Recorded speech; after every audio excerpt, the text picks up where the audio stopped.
when a consumer, a customer, a buyer, even just a loyal fan can co-own something with the brand. You know, the brand owns the IP and the brand name, and the consumer owns the asset. It becomes like the most powerful global affiliate program that has ever existed.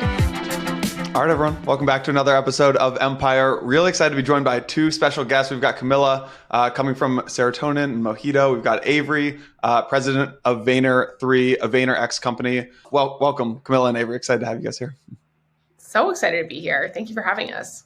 So the backstory of this episode, a couple of months ago, sat down with Adam Brotman from Forum 3, and he kind of red-pilled me on basically brands coming into crypto, coming into Web3. And I think I've had this like really biased lens from someone who kind of got scarred by the like 2016, 2017, like enterprise blockchain days, where whenever I see like a big brand coming into crypto, I immediately was kind of turned off by it because of those days 5 years ago. And I think this episode, I really just want to make it like, I would like to kind of dive a little deeper down the rabbit hole of like brands exploring Web3. Avery, you approach this from very much like, have helped a lot of Web2 companies now come into Web3. Camilla, maybe like the other side of this, which is you started very, very, very crypto native and have now started to work with some of the Web2 companies. I think maybe a helpful place to go would actually be to Avery. I really want to hear like your definition of how you think about just like Web3 in general. Like what is Web3 and maybe how is it different from crypto?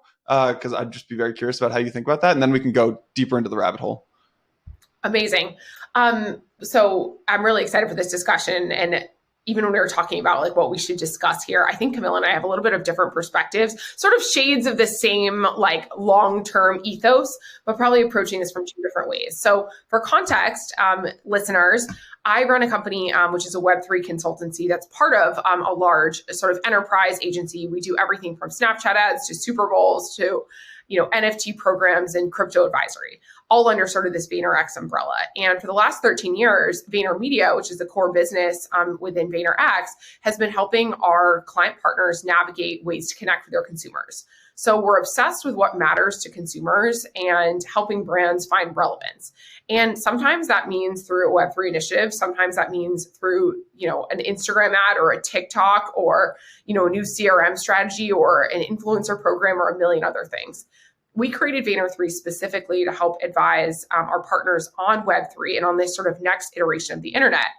And not to correct you, but actually we don't advise Web2 companies. We advise enterprises.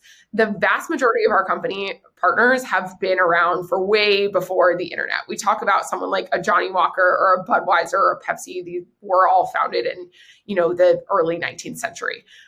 So our brand partners have been around for a long time, most of the time. Sometimes we work with sort of new and emerging businesses like a Coinbase, who obviously hasn't been around for centuries. But most of the time we're working with enterprises who have established their brands over generations, over centuries. And we help them do what's right for growing their business. And a lot of times that includes Web3. And when we were creating this, enterprise, wanted to hire in a lot of Web3 natives to really teach us the ropes.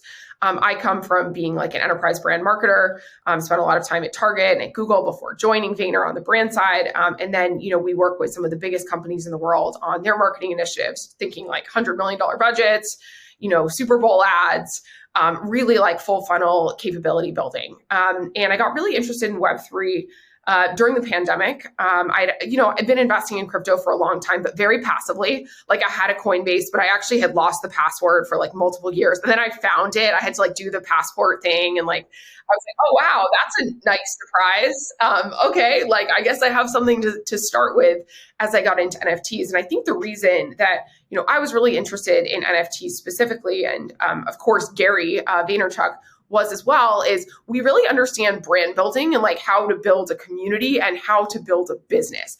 And NFTs, I think because of potentially the visual aspect, the community aspect, that made a lot more sense to us than like altcoins and crypto. So we went a little bit more into this NFT realm.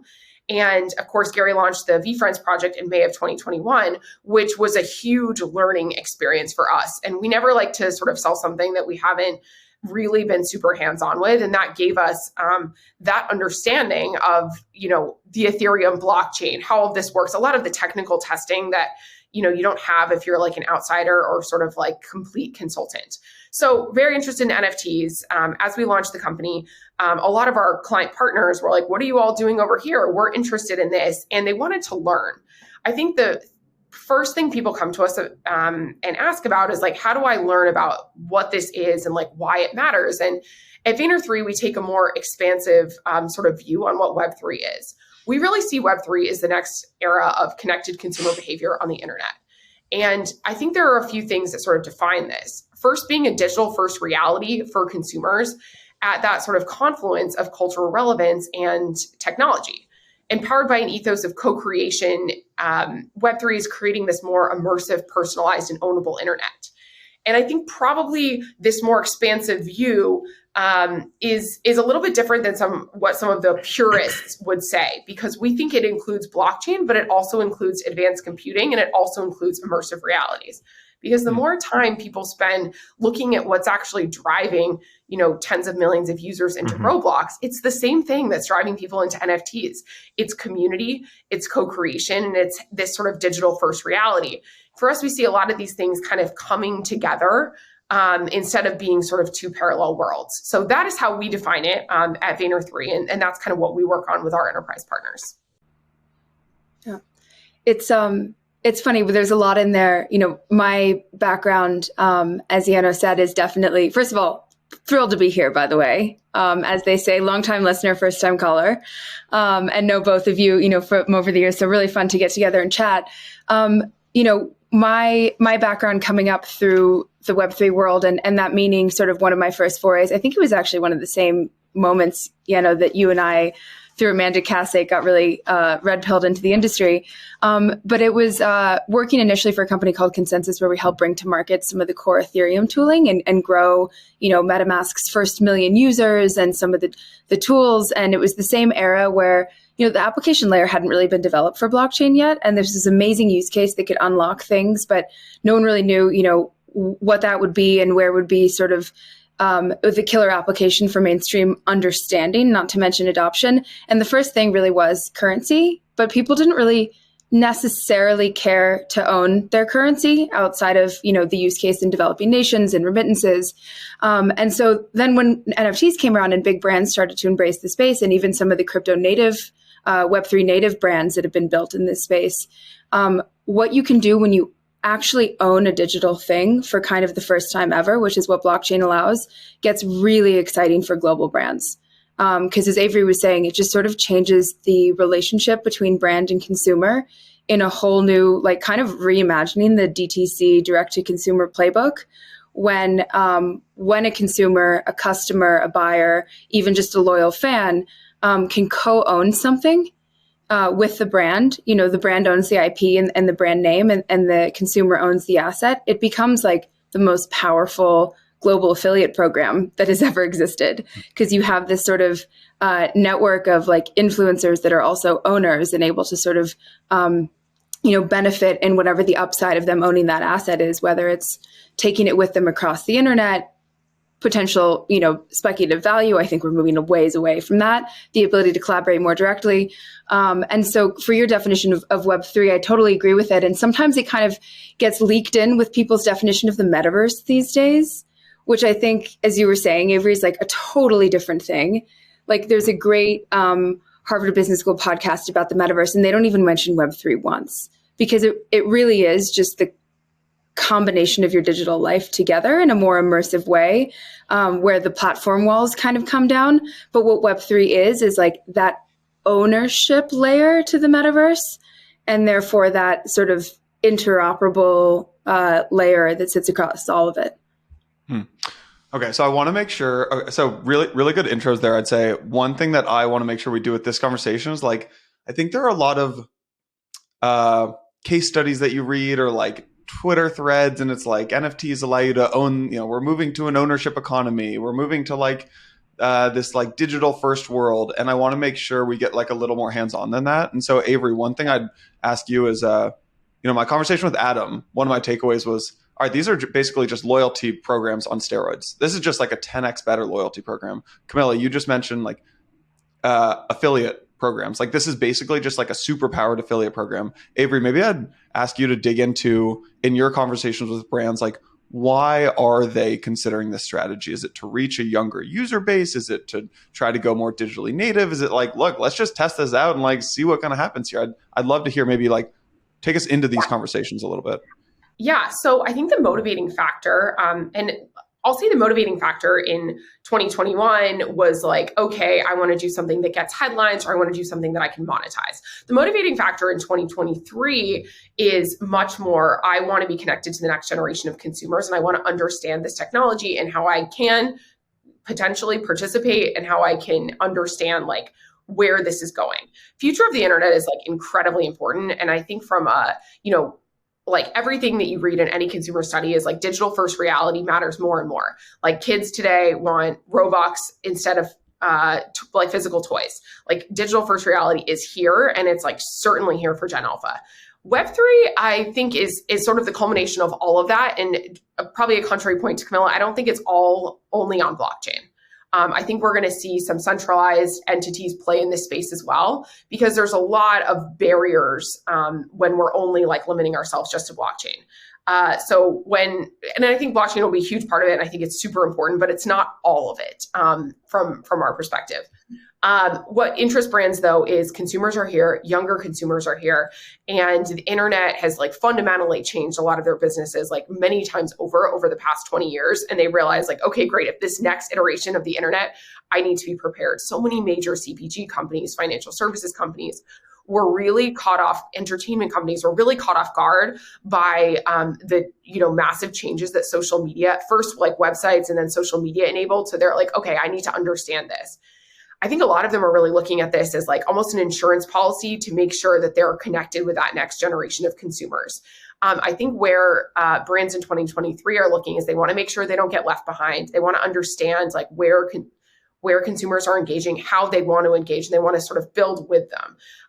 Every sort of piece of consumer data from these sort of 20 and under folks, they want a more co-created internet, and they want to participate and have a more direct relationship with brands. Sometimes that's manifesting in the way of like an ownable asset, but a lot of times it's more like, giving product feedback, being brought into that, having that more direct relationship, one-to-one relationship of sort of community building. So I think that's driving in a lot of brands.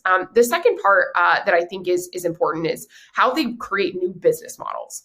And I want to make sure that I'm clear that this is far beyond just selling NFTs. Figuring out ways to monetize their digital presence and digital assets and connect with consumers in these new ways is also super important because people are spending less time in the more sort of traditional experiential places. So I think connecting with consumers and driving their business forward in a digital first reality are the two biggest like driving factors. And then throw in like a hint of FOMO of like, what is Nike? And right. Get the headline, like, Nike just did it. We got to do it too. Yeah, exactly. There's a little bit of that for sure. Yeah, I definitely agree with that. I think we're also seeing like a lot of these consumer brands are about like 18 months in their education journey now, because it kind of popped on people's radar like 2 years ago, maybe, with some of the success of some people that came in. And as Avery said, like that first primary initial economic incentive of like, oh my gosh, this is essentially a generation of like the crypto nouveau riche that are spending how much per wallet on these tokens. And there was sort of that validating aspect for the Web3 community when big brands like Adidas and others came into the space. And you can kind of tell from if you were to do like a diagnosis of their successful playbook, that they were really going after the Web3 native crowd with those launches. It was for Adidas, for example, it was the only on-chain experience. They partnered with like G Money and Punk's Comics. So they were really going after that like native core crowd.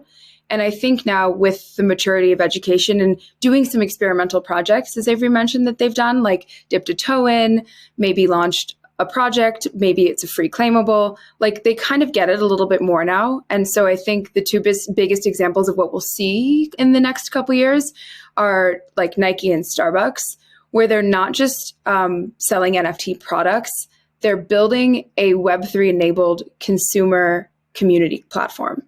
And so the first thing you do when you get to Nike's platform, for example, is you mint your free .swoosh ENS. And so that's Nike getting like their own product in form of NFT into the hands, like seeding their token community, even beyond selling a digital product. And then you guys start to get into sort of those new business models that Avery spoke about, which is like bringing those NFT seeded community member into like co-collaborating on a potential future launch or co-designing a piece of the product line, where they then get to share in things like, you know, revenue loyalty splits and cool things that sort of never existed before.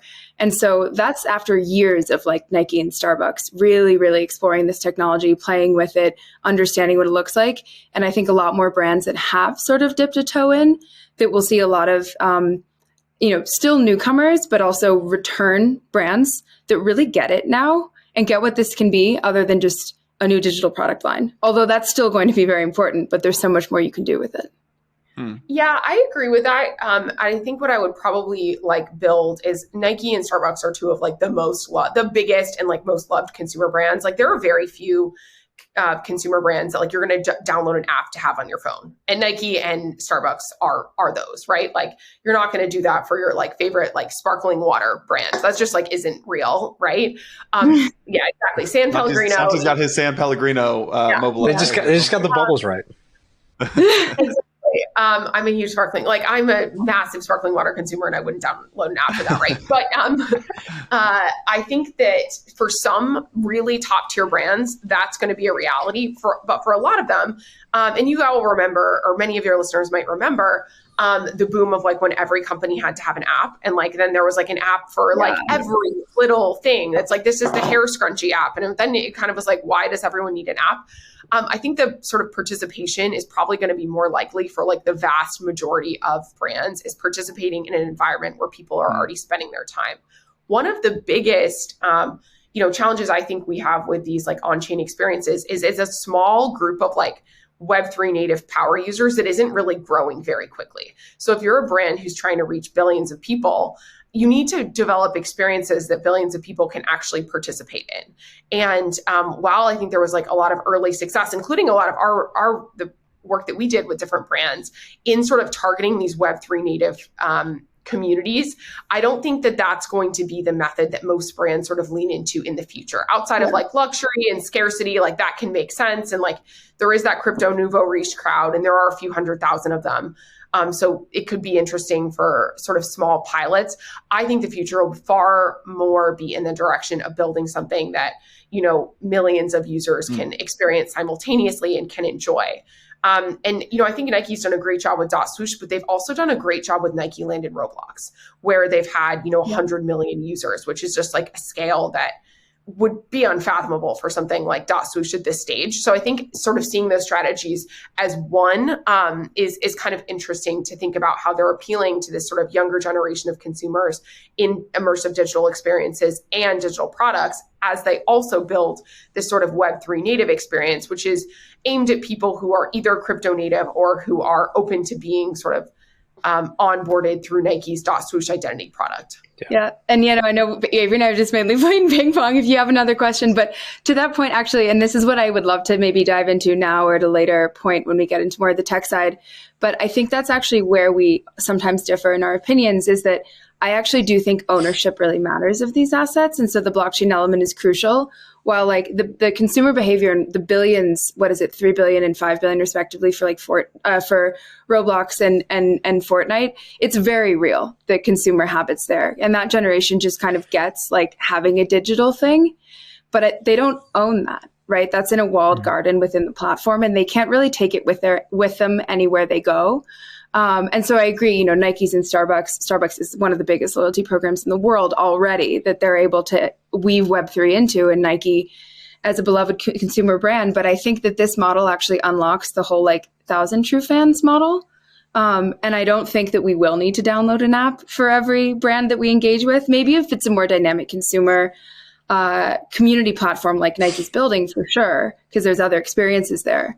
But even just sort of, again, for the whoever it may be, the Pellegrino fans, or like, I know you're a big Fred Again fan, like seeding that loyal community just with a token, whether it's an earnable or a free giveaway or a purchased NFT, then the fact that you can take that with you everywhere you go, I think like interoperability is essentially going to become synonymous with digital ownership, because bringing that like data backpack with you of all the things you own across different programs will just seem so obvious in retrospect. And so someone can buy something now that's, either in a brand custodial wallet or that's off chain and kind of experience digital ownership for the first time. But the actual benefits of it, like bringing it with you wherever you go and seeing unlocks other places, the collaboration opportunities available, like that's the real killer app here, because otherwise you don't really need crypto. You don't really need blockchain for it to own something. Does that mean in some way like worry brands? Because like I think of airline credits, right? Which is terrible, right? An airline ticket in and of itself, like you want to make changes. Like if you want to use United points, I guess you can have the United American Express card, and then they have a certain relationship with some brands, but they never want you to actually leave their ecosystem.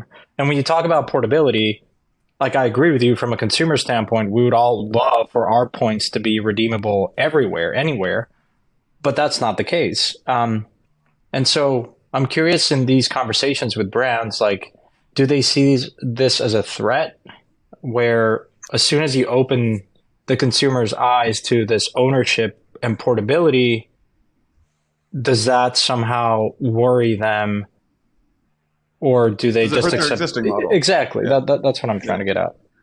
I've seen it. I've seen it. I don't think I've heard anyone see it as a threat, because then it only gets more exciting on how you can evangelize the brand in other places. So like sometimes the example I use when I sort of explain this to my parents or something, it's like, imagine going to a Yankees game at Yankee Stadium and buying a Yankees baseball hat. But you can only wear it in the stadium. So like you come inside, everyone sees you're a fan, but like, of course you are, that's why you're there. You might get a discount for having that hat or buying that hat, like a discount on fries or something in the stadium within the Yankees universe.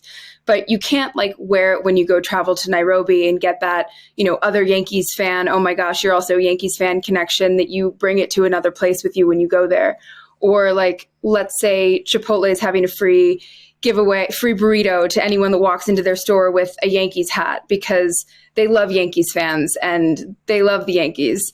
Like that's great, but again, you can't take that hat out of Yankee Stadium, so you can't even like bring it with you to Chipotle to get that benefit. And that's kind of the cool part, like that brand collaboration moment where you really do need to sort of prove like on-chain ownership of whatever that thing might be, whether you've earned it or interacted in any way with the brand where you've sort of gotten that token, that's sort of the cool part of the unlock. Right now, the benefit is really just to be able to kind of sell it on secondary markets and speculate on it. And that's when people, when they buy their first NFT, like the Reddit NFT onboarding experience, I think was so brilliant, because they abstracted away a little bit of that like private key management, really janky user experience at the moment. But then if you wanted to take advantage of parts of it being an actual blockchain-based asset, like the composability to bring it into, an OpenSea, a secondary market, then you would take that step. And right now, that's kind of the only real driving incentive for consumers to do. But once the other experiences get exciting and you have to sort of have that thing in a wallet that's yours and controlled by you, then I think we start to see consumers starting to care about actual digital ownership in a way that they don't necessarily think they have to today. Yeah, Santi, I think it's a really good question. And I think what you're getting at is sort of the incentive, right? I think brands are always down to do collaborations. Like we do collaborations all the time of physical products, creates cultural relevance. It's actually good for both parties in like almost all cases. So I think everybody gets that collaboration. And as Camilla is talking about, having, doing an NFT that allows you to have a customized experience on a website or a customized discount, like that's pretty amazing.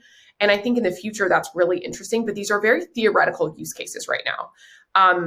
Or they're just such a tiny size that it's not so meaningful yet. I think that's the bigger question and pushback and like consideration is like, this is amazing for 2,000 people, but I'm trying to reach 2 billion people, Avery. So I don't know if this is where we should be investing. Like how can we make this a bigger impact a greater number of consumers is like more of the challenge. And then I don't think I think there's opportunities when they would want to do it. So it's collaborative and can be a 1 + 1 = 11, but probably not in all cases. Camilla called out Reddit, so I'll give a shout out. Some of the stuff that we've done with Reddit has been published, like, for example, the ABCs of NFTs. I think that's a really interesting experience that is, in my opinion, the best brand NFT sort of program that's been built to date, because it has sort of tiers of free, of engagement-based, of commercial-based, and it was well received by their fans. So if you actually read on Reddit, consumer research, their fans did not want NFTs. People who use Reddit were like, I hate NFTs. Please don't, give me this shit. But they love snooze, and they love interacting with other Redditors, and their platform is actually very suited for Web3, because it is sort of this co-created community that is the ethos of Reddit. And of course, from a leadership perspective, we have folks like Alexis who are really into this Web3 ecosystem. So I think they created something that was engaging to their core consumers. And that, I think, really matters, because when I look at a lot of the brand programs that have been launched to date, all the successful ones have been targeted towards Web3 natives, and then they've been successful with Web3 natives. Or varying degrees of successful with Web3 natives. I love that Reddit actually did something that was, built for their community to do something interesting. The reality is very few people in their community are moving those assets off of Reddit yet.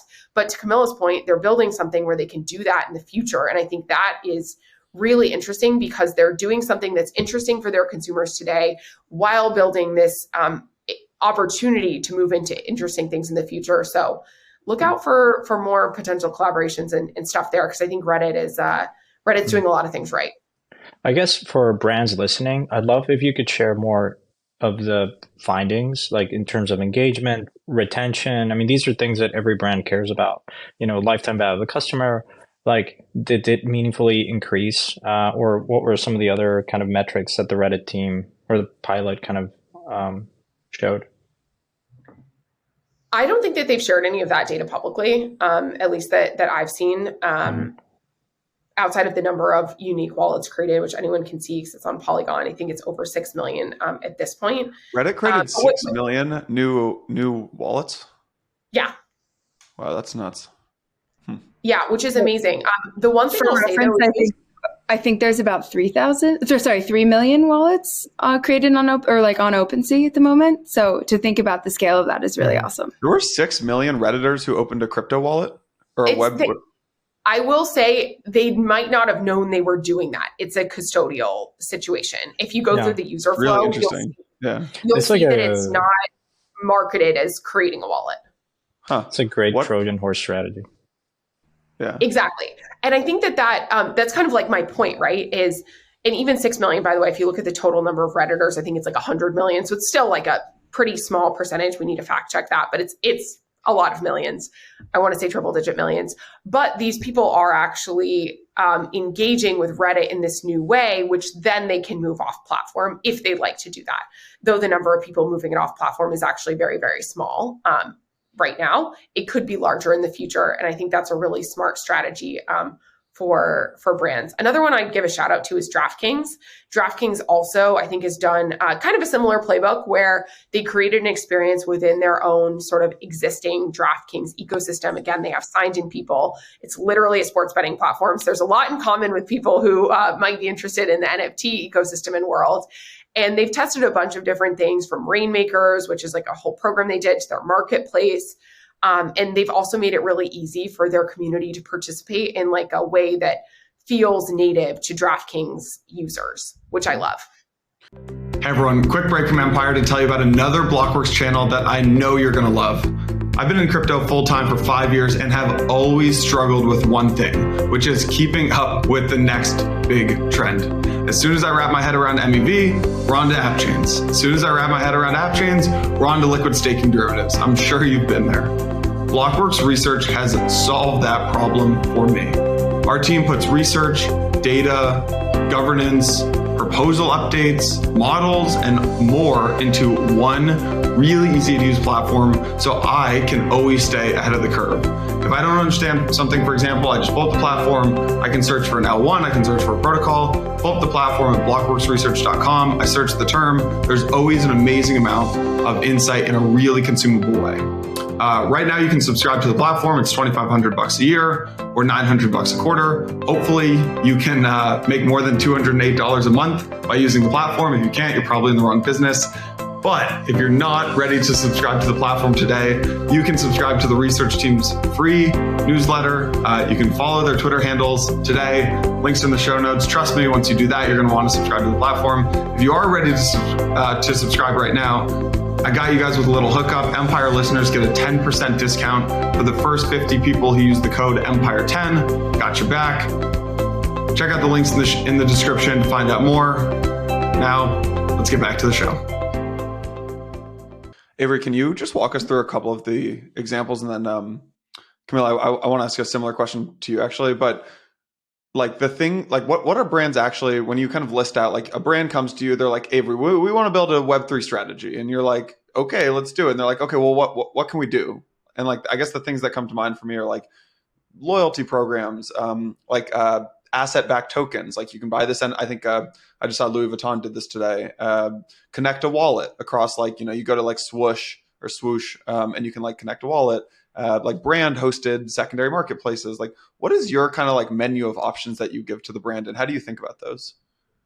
Yeah. So again, in sort of this more expansive definition, we think about the technology as being blockchain, as extended reality, or as sort of advanced computing. And the consumer use case is like crypto, it's NFTs, it's social and gaming, it's immersive experiences, or it's potentially even like in the direction of like AI marketing. That's again where the consumer is the creator. And then what they can do in terms of outcomes is like loyalty and rewards, D2C community building, gather data and insights, engagement and cultural relevance. We try to not have things like off the shelf. I think we always want to really be looking at what the brand is trying to do, what their objectives are, and then figure out how we can do something that aligns with those objectives, what consumers care about, and what's really interesting in this Web3 technology. I think like Web3 loyalty is a big buzzword that we've been sort of hearing about, and Starbucks and Nike are both like really pioneering in this space, but we haven't yet seen that hit like effective. Like it hasn't hit yet, right? It's like super early days. It's too early to say if this has been not like wildly successful or not. We were talking about asset backed tokens, I think is a real use case within luxury. Like, we've done some programs that are around this, especially in like the high-end spirits category, where access to these spirits is actually hard in like real life. There's like a whole gray market thing. If anyone's seen sour grapes, you know what I'm talking about. But getting like fine wines and spirits like from the source is actually like an actual consumer challenge and problem. So NFTs can do that. And there's some interesting partners that we've worked with. So we've done this with a lot of the brands in the Diageo family, with Robert Mondavi. And that's been a really interesting use case that has sort of been proven. I think the community building aspect is one thing that we're going to be really leaning into in 2023. As using these groups for like focus groups. We've spent a lot of money on consumer focus groups, and like really leveraging Web3 to unlock a community that can serve as an insights engine, I think is going to be massive. And then of course, like the sort of cultural relevant pieces is, some of that is like very subjective, but depending on the brand and what they stand for, matching them up with the appropriate things to drive a moment of cultural relevance that connects into Web3, I think is a really good place for a lot of brands to start. Yeah. And I would say in the brands we've worked with as well, it's kind of span the gamut of, there's so many things within here that we're talking about. For high-end luxury items, we've really seen kind of take off as one of the killer use cases, right? Like digital art, fine art. That is sort of a very different thing than building out like a mass community engagement platform. And so we've worked with, Sotheby's to help build out their whole platform and their entrance into this space, with Pace Gallery. And that's really focusing on that part of that high-end part of the market where, these tokenized representation of a physical item or just a tokenized digital art that you can own for the first time. That's I think it's part of the reason why it's one of the first use cases that the world has kind of understood about it, because it makes a lot of sense for traditionally illiquid or untransparent markets. And we're also excited to announce next month one of those redeemable sort of use cases with a publicly traded global leader in high-end spirits, because things that sort of trade freely kind of above their retail price based on demand or speculation or scarcity, this asset makes, as a use case, this text makes so much sense. And then I think that's just like a very different category than building out like a high touch, low cost, maybe even an earnable or free giveaway sort of thing like what Nike and Starbucks are doing that is supposed to bring people back to your brand and your platform and engage in it a lot over time. In that way, that's kind of low cost for brands. Like that cohort you're putting together, Avery, is going to be so interesting because it becomes that collective consumerism where like fans of a brand start talking to each other in a more bi-directional way than they can on social, which is sort of like more unidirectional, or how brands are used to communicating with like announcements to their consumers or announcements out to the wild. And of course, there's chat rooms and things out there for like super hardcore fans of like SB Dunks or whatever it might be. But owning a little piece of the brand together in a token that kind of can bring you together in the same place creates this form of community collaboration that is quite like net new for brands. I guess both of you are perhaps the two people in crypto that are closest to this helping brands navigate Web3 and strategy. I'm curious, like, I have two questions. One is, what are some of the things that you would like brands to do and explore and they haven't done, whether it for some reason they are holding back or they're cautious or it's too early, but what are the things that you would love a brand to do this year that you haven't seen? Go ahead. Yeah, because I pitched this to so many of my clients and they're all like, no. You guys both like jumped out of your seat ready to answer this one. So I'll share one idea that we've had, and I think I pitched it to like all of the Vayner clients and Gary like several times. So please someone take this idea and actually go materialize it. I would love to like launch a net new brand. So first I want to give listeners some context. Fortune 500s do a lot of acquisition of sort of new innovation brands is sort of how they frame it. It's like, hey, who like really leaned into using this platform? Let's acquire them so we get these learnings. This is a huge thing, and a lot of in the CPG world they'll sell for like many multiples.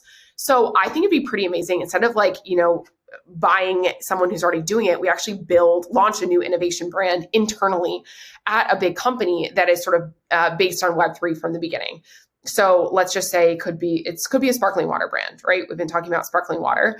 How cool would it be to like get, however many people want to be part of this as the focus group, as the evangelists, whether it's through an NFT or a token, to like really launch this as a consumer built brand that can prove that this can be sort of done. Obviously you have some logistical considerations to think about, like weight and shipping and formulation and all of that.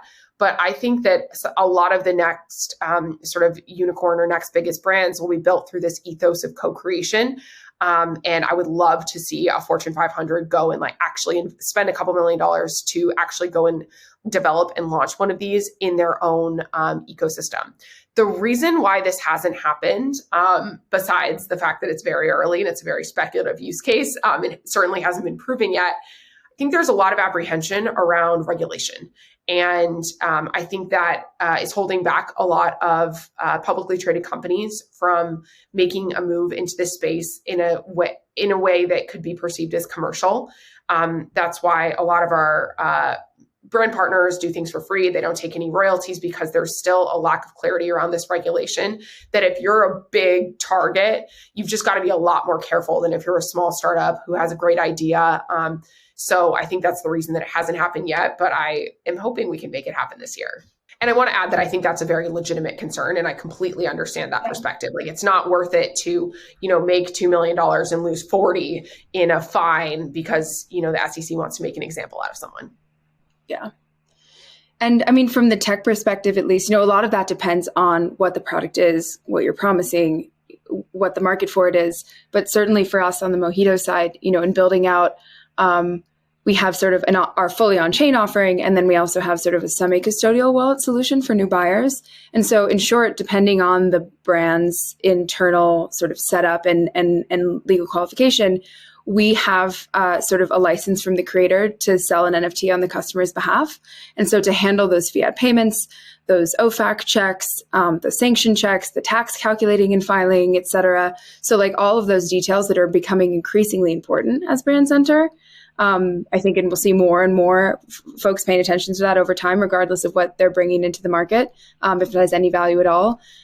It's sort of, how do you take on that risk, and how do you work with a partner that can sort of help build that out? But back to the fun part of what do we want to see brands do in the space, or what do we think is sort of misunderstood?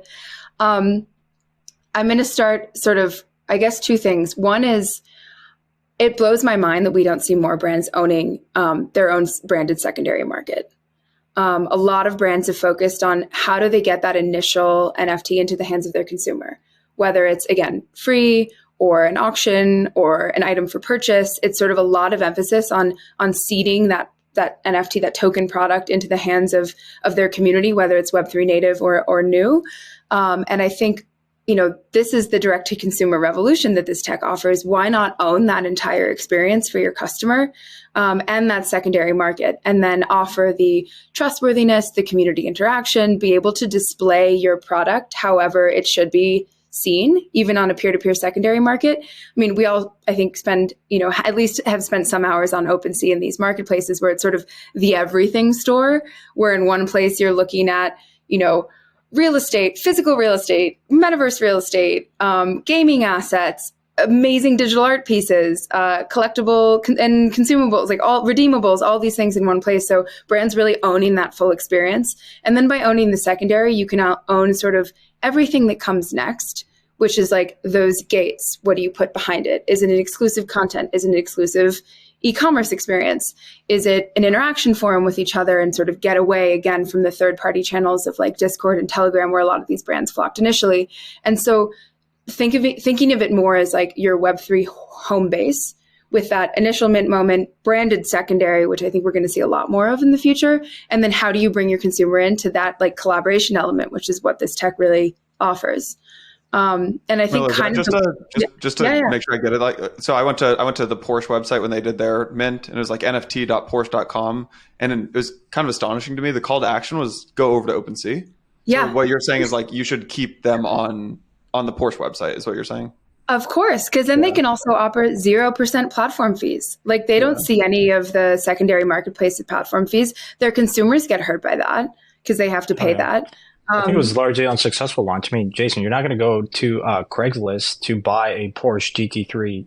It's just it was so off brand. And you surprisingly see it in a lot of global brands that have entered, and you go, and they either don't even link out to OpenSea, and you kind of have to get there yourself. But I think that can really change this sort of whole experience, and unlocking that education journey too for what these assets can be, and that sort of interoperability unlock, secondary markets being one of them. And kind of related to that, and Avery, I'd love to know your thoughts coming more from the digital marketing world, but the data piece for me is just so fascinating. Because, they always say, and that's sort of the benefit of why brands have been based direct to consumer, because you can own so much data about your customer, age, date, how much they've spent in your platform, where they're based, roughly how active they are in your platform. I mean, it's funny how powerful that is, yet how it's kind of affected trust in the era that we know interacting with brands. I mean, every website we go to and we have to like approve or disapprove the cookies on the site, like it just feels like it's weird vibes. And then that's at a trusted brand site. And that's mostly managed by a third-party data service. And that's mostly to the benefit of ad targeting, not things like hyper customized experience next time I visit that platform. And like, Go ahead. No, please. That's something that I always want to get your perspective on, which is when you're pitching to these brands, like, obviously, like cookies are kind of dead, or increasingly, like if you're in Europe, it's very difficult, like that pop-up you talk about. But like, why haven't we seen, like, is there any reason why we're not going to see any store that you walk into, scan with your phone a QR code, get a free NFT, which just represents that you were in the store, and then maybe get some perks of personalization, because they'll scan your wallet. They've seen exactly what you bought. They've seen, your size 4 of whatever brand. They already know. And then the rep gets alerted. Like, it's a personalization experience, not so much advertising. They can offer you perks. Like, I know and some people in crypto look at that and say, oh my God, like, this is like panopticon. This is, Big Brother. But the reality is like NFTs are like a perfect cookie. So what do we do with that is kind of the question. I think, so I'm also obsessed with like NFTs as receipts, especially for luxury items. I love that. The barrier to that is honestly consumer adoption. Like if more people had a wallet, then like more brands would do it. We've actually looked into this for several of our like clients, and the adoption is too low right now for it to really be meaningful. And like we actually like do consumer studies for this type of thing, and it's actually confusing to people, and it's something that they don't want right now broadly.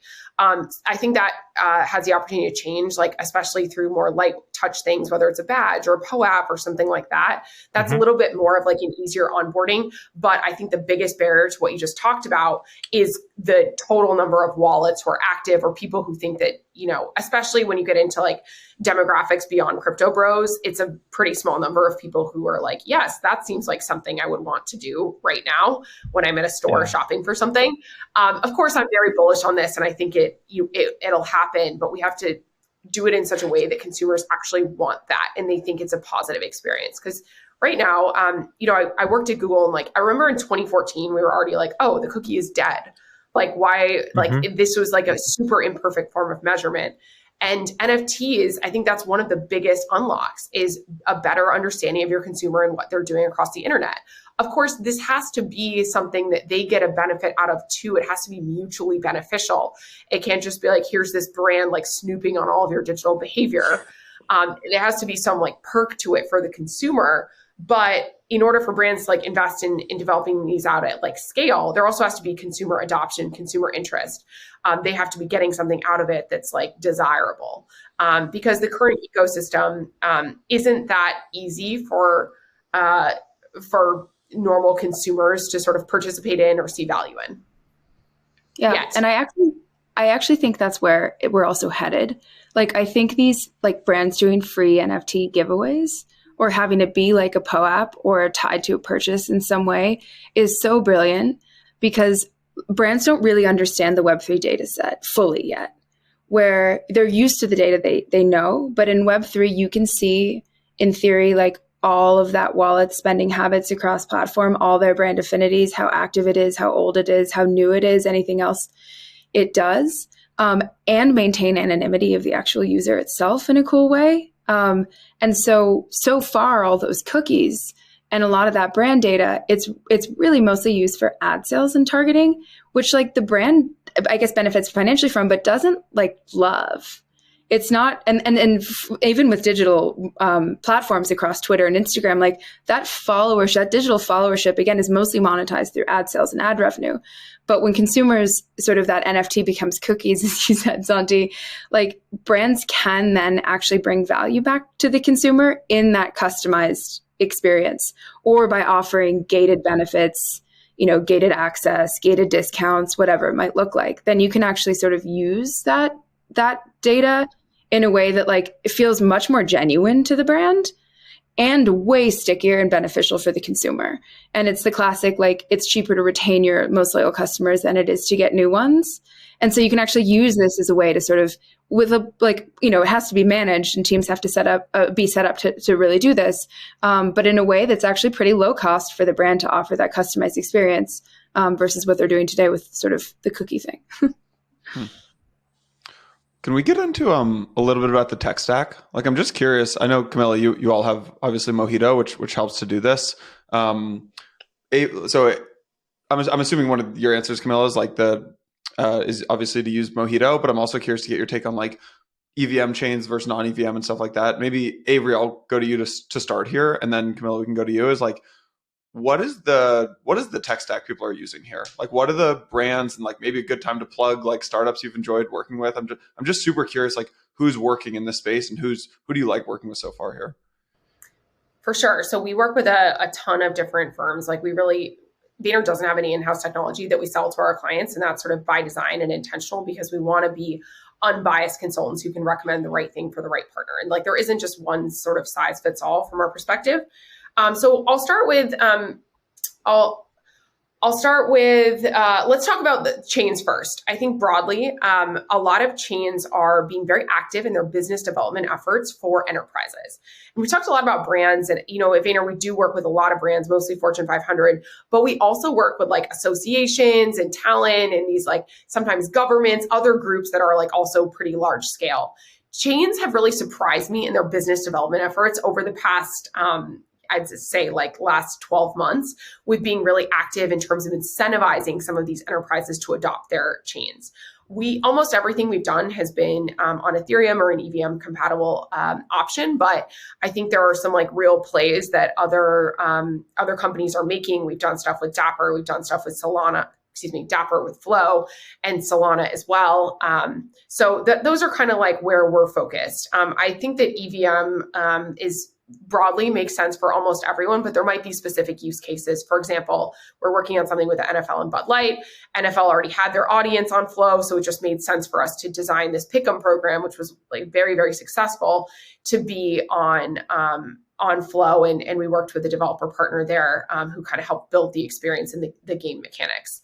Other sort of like one-stop shops, I think are increasingly interesting for brands who want more of a turnkey solution. Big shout out to the guys at MoonPay and what they're doing, which really simplifies a lot of this and is easy for brands to understand. They provide this sort of custodial wallet. They provide a minting experience through Hypermint. And obviously they have their core business, which is around sort of like crypto. And then they have the concierge offering. I think they've been very active in their business development efforts as well. We've got the great folks at Mojito. I'll let Camilla sort of speak to all the stuff that they're doing. And I think that's kind of where like most brands are gravitating. Then I'd also bucket into the like brands who want to kind of go all in and build their own stack. And that means you are going to need to be able to custody crypto, maybe own your own NFTs. Obviously, you need like some multi-sig wallets. I think the Ledger team has done a great job with providing some really excellent like enterprise solutions for a lot of our partners, and we've really enjoyed working with them. That's been great. So building your own stack requires some element of hiring developers or training your in-house developers, and then getting a couple of pieces as part of your Web3 stack, which I think is like the folks who are all in. And then last but not least, I'll have a bucket for what I call the dabblers of brands who want to dabble to do something and might be interested in activation or experience. They might be working with more of a licensing marketplace kind of a vibe, a one-of, a recur, those Nifty Gateway, where they are just sort of a participant in an existing marketplace. And Super Rare sort of falls in this bucket as well. Marketplaces who are working with brands to kind of host that experience for them, which might be the right sort of first step. And we've done a lot of stuff there, like shout out to the Nifty Gateway guys. They've been great partners to us in helping with some of that. OpenSea does a similar service. Where you can launch something on their marketplace without needing to sort of develop your own tech stack. And then you also have sort of like point solutions like a POAP or a token proof that a brand may work with on something that is, they don't need to develop a whole Web3 stack. Maybe they want to do a part of it, and using some of those point solutions can make sense. So that's how I'd probably bucket it, is like the one-stop shops, build your owns, the marketplaces the point solutions where you can kind of participate. Camilla, can we specifically get your take on, I really want to get your take on like EVM chains versus non-EVM chains, because I would say I am like thoroughly in the bucket of EVM chains. But I still see like Flow doing a lot. I still see like brands choosing Flow, and like, obviously, I don't know what that deal looked like for why Doodles just chose Flow, but I'm sure there was something going on there. Like, I still see people choosing some of these non-EVM chains, which seems kind of like a short-sighted move, but I could be totally wrong there. So I'm curious to get your take. Yeah, absolutely. So for those who are listening, EVM chains mean sort of the Ethereum ecosystem, Ethereum virtual machine compatible, meaning things that are compatible quite seamlessly with ETH. Polygon being one of the leaders there. There's some exciting activity on some layer 2 blockchains like Arbitrum for NFTs recently. But basically, let me start here, where I do believe in a multi-chain future. But I think the reality of the infrastructure to safely bridge across and move between these these layer one blockchains is actually a bit farther away than we think. And so the benefits that you get from the Ethereum virtual machine compatible, EVM compatible world is that it's kind of the New York City right now.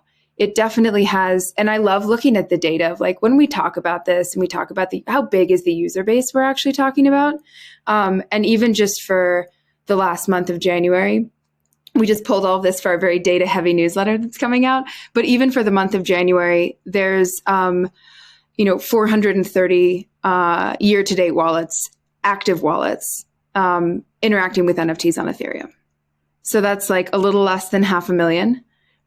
It's about the same, a little bit more, in fact, for Polygon for the year so far. And then you see a big dip off for non-EVM chains like Solana, BNB chain. I think there's like 35,000 active wallets this month. Tezos even less at 20,000. And then Flow, which you mentioned, has 18,000 active wallets for this year to date. I guess on this point, like we talked about Arbitrum creating like single-handedly 6 million new signups, mind you, like maybe they're not active, I would argue. No, sorry, Reddit. It's Reddit. Sorry, Reddit. So like, yes, I agree with you. Or else, just like to your point though, if it were Arbitrum, that's exactly where we'd be looking. Yeah. At least on the Vayner side. We go where people are interested in shit. And that's like the reason why we're interested in EVM. Yeah. I guess the point I'm trying to make is as an EVM quasi maxi, just because that's where I invest most of my capital, most of my portfolio companies are. I mean, imagine a scenario where a brand deploys on Avalanche or like Solana and creates like 20 million wallets and then some, like, does that like pose a serious threat to Ethereum, the ecosystem, or like Flow, for instance? Like, because we talk a lot about like, yes, Ethereum has the developer mindshare, but I mean, we're talking like very small numbers. Like this is like, we're all, it's like, yeah, for sure. And the numbers we just talked about is really, as I said, like active wallets. And, you can look into volume numbers as well, which are really easy to find. But some of the other reasons that I think we're all preaching to the choir here is like semi-EVM maxis is it's also where most of the tooling lives. Like why it's sort of the New York City, Tokyo, Los Angeles combined of NFTs is because you can do stuff there. Like you can take your NFTs to different places. You can take them into open worlds like Decentraland, although it doesn't have a ton of active users at the moment. Like there's so much being built on top. It's like, what does that developer ecosystem mean, Sanji? Like it means that a lot of people are building stuff, cinemas, shops, like whatever it might be, the metaphorical equivalent, like that development's really happening on the EVM compatible world right now, which is why we send our brands there as well. And which is why our tech stack is very focused on EVM compatibility at the moment. And there's also then the question of what is the difference in terms of just like the decentralization and the longevity of some of these chains? And, I'm biased because I sort of grew up in the early Ethereum ecosystem when the biggest new name on the block was EOS. And everyone was like, oh my gosh, this is another L1. This was also during the era of the Tezos token sale in 2017. And everyone was it was the battle of the L1s. And then you really realize that like decentralization really matters. And not having your blockchain stop potentially for a couple of days or for a couple of hours to fix itself. And I mean, we've spoken to brands, big sports teams that launched through FTX NFT platform on Solana, and those are now locked. Like it sucks. Their NFTs are now locked there. And so who's to say, like this infrastructure is very early and these amazing names and amazing teams behind some of these other blockchains. Again, like I do believe in a multi-chain future, and I'm hope that I know these teams and even invest in some of them, but who knows to say who's going to be around in the future. But EVM compatibility seems to have the most case against it and has been through the most sort of tests and trials and tribulations, that it's a pretty good bet for these brands to build their home and start launching their assets. And just to make the point clear, when you say decentralization matters, totally agree with you. Does that resonate with in the criteria of brands when they're evaluating chain? Does that ever come up, or do you emphasize that? Yeah, and I'd love to hear Avery's answer. For like, it's kind of been a meme in Web3, like, oh, is it decentralized? Decentralization matters. And folks that have been in the industry for long enough have unfortunately learned that it's not just a marketing tactic, but that it's actually really important. And I think in the last couple months, it's not been a great era for crypto with FTX and some of these headlines that are sort of making people think, is this whole industry just a little bit too early for us to get into?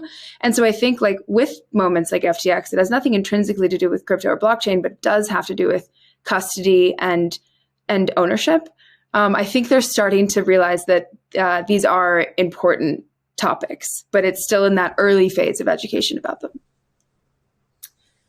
Yeah, I think it's loaded, right? And it's very nuanced. I think, for one, same point on multi-chain future. I think the future is going to be multi-chain, and there's very easy bridges you can build. Like we've done this like many times over. If anyone, is familiar with book games, that was actually Unbeatable X, and that was like a thing that you can build a little bridge. Even that sort of flow project I was just talking about with Bud Light and the NFL, we built a bridge from Ethereum. So there are easy things that you can sort of do. So I don't think it's the end of the world if a brand feels very compelled for one reason or another to go with something that is not EVM compatible. We recommend EVM compatibility, but at the end of the day, I don't think that's like the hill we must die on if there's a specific reason. I just touched on this before, but some of these other chains are very active with their business development efforts. So if it's like, hey, if they're going to pay you X and that's your priority right now to fund the rest of the program. Like, I think it's something that we always want to empower our clients to make these decisions. And I think we believe decentralization matters as well, but user adoption matters too. So I think it's balancing those scales, right? Of like, what is the, total intended audience? What is the risk? And making the right decision sort of like based on a number of different factors. I don't think it's so binary in all cases. I guess, Jason. Sorry, to directly answer your question, do brands care about that? Almost maybe, in my experience. Correct me if I'm wrong, but what I'm hearing is maybe they care more about, they know that most of the users and the purchasing power lives in Ethereum, and so they want to acquire those users. Like if you're a punk holder, then reasonably speaking, you can also be someone that can purchase a Porsche, for instance. So Porsche would naturally want to deploy where you have your wallet. Is that kind of the thinking today? I think that they're targeting Web3 natives if you want to make money, no question, you have to go on Ethereum. Like that would just be like, it's so obvious to me that like you shouldn't even look anywhere else. If you're looking for, I think the nuance comes when you're looking at a more scaled approach, then you might consider something else. If that makes sense. Santi, I think you joined us a little bit late. We talked a lot about like targeting the Web3 natives. Absolutely, you must be there unless you're like really trying to tap into some like active Solana community or something. But I think that if you're looking for a broader approach, that's actually when, you get more of like a flow argument. Yeah. And I think it's, and also like, so high value, that's where a lot of like digital art and high value digital art is also on ETH, I think. But and again, it comes down to the goals, and like that's a very different category, selling sort of a new kind of digital luxury item than it is to build a very like high touch mass adopter consumer platform, a community platform, sorry. And so then we've seen a lot of brands embrace Polygon there because again, it is AVM compatible, low fees, very easy to build that project. Whereas as the Starbucks team says, like it's not their intention for these NFTs to necessarily be speculative or have any secondary market value. I mean, there may be, because the nature of these assets is like, because it's so transparent, there'll always be a market. Like someone will always be able to understand the market of it pretty transparently, but that's not the intention with these sort of like earnable loyalty stamps. It's really for engagement, and it's really for being able to give the consumer like new benefits that weren't possible before through this sort of token gating interactive model. And so I think that depends a lot on what chain. And to what Avery said about flow, like at the end of the day, Web3 is like a really bad house party right now. It's like people found out about it. It's like a college house party. Like it sounds really cool. People found out about it. There's a ton of people waiting outside to get in, but like it's hard to find. Your stuff might get stolen. You've no idea where the address is. There's no bartender. Like no one has a safe ride home. Like it's still very early, but the party's really like it's exciting. And so I'm hoping that like in this time before we get to, whatever it is, another bull market or more brands coming in to push mass adoption that's sort of, I think, separate from the token prices. We're figuring out the user journey now. Like like capital W, we crypto, we Web3, are figuring out, what is that wallet solution? Is it multi-sig? Is it MPC wallets? How do you abstract that sort of write down your seed phrase but don't write it down one place, but don't tell anyone, but never forget it. And like it's a scary journey right now. And so hopefully when people do come back, it'll be, great drinks. You could leave your shoes at the door, you have a safe ride home, where all your stuff is, you can leave your bag it's not going to get stolen, but we're just the tech is still working its way through that maturity cycle. And it's largely been an industry built by back-end engineers that are finally working their way up the stack. Oh, yeah, almost made it all the way through. Sorry. But I was saying it's an industry basically built by back-end engineers so far, that are finally working their way up the stack to beautiful and elegant user experiences. And that's kind of like what we're at the very beginning of. Yeah. We have, I know we only have a couple minutes left here. I want to super interesting conversation. I will admit, like a lot of this feels very V1. Like, I think this whole conversation has been very like, here's what's happening now. I want to actually maybe wrap this with like 60 seconds for each of you to kind of give like the 5 to 10 year vision. Like maybe that's, you log into Nike, there's no more like username and password on Nike's website. It's like you just log in with your MetaMask or something like that. So maybe Avery, pick on you to go first, like 60 seconds. Like, what is the bigger vision here if you're a brand thinking about this? And then Camilla, we can throw it to you to end.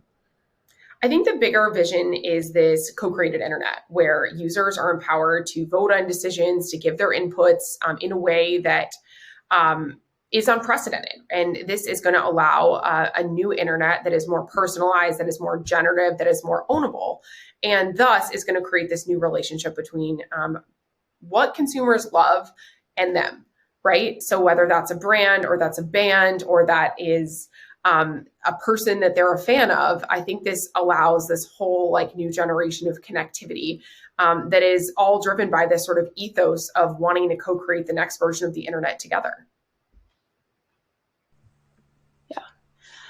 I think a lot of it actually does have to do with our increasingly digital lives and what folks call the metaverse. Is like, I don't know, but when I tell people I spend like 15 hours a day in the metaverse today, it's just across, 300 different websites and apps and Slack and email and gaming and e-commerce and everything.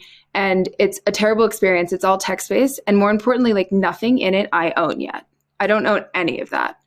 I don't own my data. I don't own the cookies. I don't own my experience. Like I own what physically I buy through the platform maybe, or like I might own subscriptions to software and stuff. But like in this world of actual digital ownership, like most of the things we own in our lives now are made by brands. And as our digital lives become increasingly experienced, I think, of course, a lot of the things we own are going to be made by brands as well. But I think it's just going to completely change the relationship between brand and consumer in a way that's much less value extractive, much more like co-creation, much more engaging, much more rewarding. And so it's, logging on to British Airways to book my flight as a silver member and knowing that I prefer aisle and my food choice. And then also maybe having to book on American or, United or a different area, and them knowing that I'm a silver member in BA and then maybe offering me better discounts and, trying to get me over to their platform in that way. And so I think the collaboration opportunities is like kind of hard to predict because they're pretty limitless once you can sort of own digital brand items for the first time. Yeah, and that's what's really exciting. And one other thing I'll throw on is this like more ownable internet that allows the personalization. It all kind of like works together. Yeah. Wallet connect everywhere on every website. The whole internet. Yeah. Well, Avery, Camilla, this was awesome. I think this was a really good primer on like basically how should brands think about Web3, how are brands think about Web3. I have a feeling we'll do this again in like 6 to 12 months once all of the things that you are working on today have been announced and are out in the public. So really excited about this. And thanks for coming on Empire. Thank you so much for having us. Thanks, guys.